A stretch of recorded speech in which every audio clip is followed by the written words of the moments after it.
Hey there, where did you plan to be this Friday at 9 p.m. Central Time? Why not join us over at vaughnlive.tv/Packard Pokes At with our special guest host this week. You don't want to miss it. Welcome to Reasonable Doubts, your skeptical guide to religion.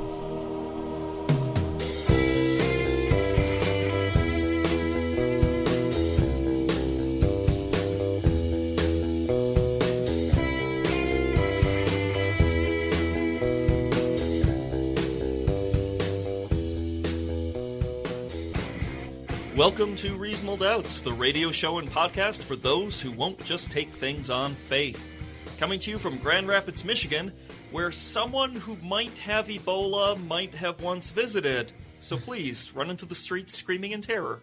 You can find us online at doubtcast.org or at freethoughtblogs.com/reasonabledoubts. And you can listen to us on Public Reality Radio and at publicrealityradio.org.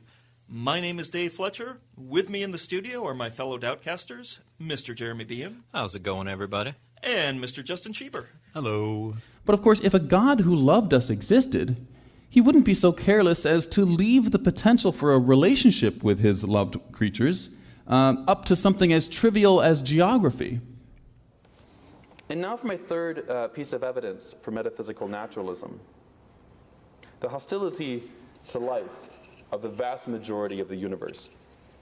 But isn't it inconsistent for a Christian to think that worship of other gods is immoral, but to also agree that worship should be legal? And again, not at all. The most genuine and faithful Christians out there already recognize that just because they respect the legal sanction of another religion's religious freedom, for their freedom to worship other gods, it does not mean that they are giving a moral stamp of approval on those acts of worship. And so in the same way, a deep respect for the inclusion of same-sex relationships into the civil institution of marriage is no more inconsistent with sincerely held Christian moral beliefs than a deep respect for the religious freedom of other persons to worship other gods.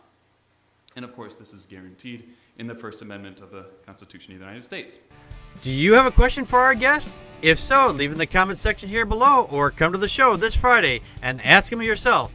See you at vaughnlive.tv/Packard Pokes At.